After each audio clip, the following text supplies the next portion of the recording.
In just 3 days, we've had 3 threats. President Obama insisting he does not need Congress.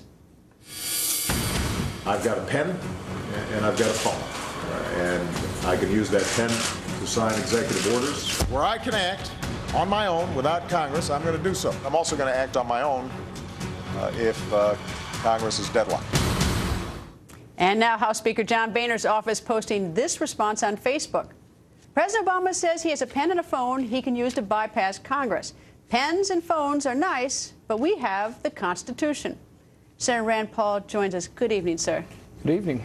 Your thoughts on what Speaker Boehner has posted on his Facebook page? I couldn't think of a more appropriate response. I think there's a certain amount of arrogance to the president saying, hey, I'm in charge here. I'm going to do what I want. I've got a pen. I've got a phone.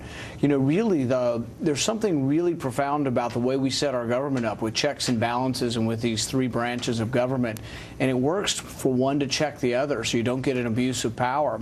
But what we've seen under this president, I think, is a great abuse of power. First, an overreach, with Obamacare, with the IRS, with Benghazi, and now with the NSA. So I think really we can't sort of trust this president just to go it alone. But what are you going to do about it if indeed you're right? I mean, I hear so many on your side of the aisle complaining about the president, but all I hear is people talking about it. Is there anything you intend to do? Well, it takes a little while. We did fight him in the court on the recess appointments. He said he gets to decide when the Senate's in recess and he can appoint people anytime he wants. Well, the court rebuked him and said, no, you don't. And I think the Supreme Court is going to agree with that and say, the president, you can't just decide and do whatever you want. That's essentially what they're going to say to him.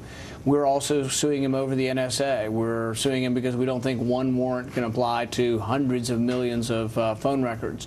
So it takes a while to go through court. I also think we need to sue over the idea on Obamacare that he thinks he can amend it. He says he's got his pen and he just changes it willy-nilly whenever he wants. I think that's illegal. I think that's unconstitutional. But we can't really have a decision unless we get to that 3rd branch of government, unless the Supreme Court will hear it. Well, I'm not so sure why, it certainly isn't a surprise, this sort of viewpoint on it. I mean, he's quoted back in January 23rd, 2009, right when he became president first term. He says, I won, so I think on that one, I trump you. I mean, this is this has always been the viewpoint he has communicated to Republicans on the Hill. Well, the danger to majority rule, to him sort of thinking, well, the majority voted for me, now I'm the majority, I can do whatever I want, and that there are no rules that restrain me, that's what gave us Jim Crow. That's what gave us the internment of the Japanese, that the majority said you don't have individual rights, and that individual rights don't come from your creator, and they're not guaranteed by the Constitution. It's just whatever the majority wants. There's a real danger to that viewpoint, but it's consistent with the progressive viewpoint. It's been going on for 100 years. Progressives believe in majority rule, not constitutional rule. They don't believe that rights are inherent to the individual. They think your rights are whatever the government says they are, whatever the majority says. Okay, unless of course you're the shoe's on the other foot. Exactly. It's always that way, but that's the interesting thing about politics. People have different views depending on who's in power. What's being said sort of behind the scenes on Capitol Hill about this? Because I know I hear sort of the growing dissension. I mean, people are growing more unhappy with it, although the president does have vast power to do things. Right. I think that even on his side, even on the Democrat side, there's a certain feeling that it's a bit arrogant and a bit of a bully that comes forward and says, I don't care about Congress. I wish there were more on the other side and that we could have a bipartisan uprising that says Congress is going to take its power back. We're going to take our power back. We've given up too much to the president. And to me, this isn't a partisan issue. If this were a Republican president, I'd be saying the exact same thing. Congress needs to assert its authority. War power is a great example. We voted to declare war on Iraq or to give a use of authorization of war. It's over now. Congress needs to take that back and deauthorize the war. The president actually agrees with me on that, but it's once again a separation of powers issue. Congress needs to take back that authority for war and not give it up, in time, without any limits. All right, you mentioned the NSA, so I have to ask this question. Snapchat. Apparently you're on Snapchat. Yeah, I like the idea of my chats disappearing so the NSA can't look at them. So, yeah, we're chatting.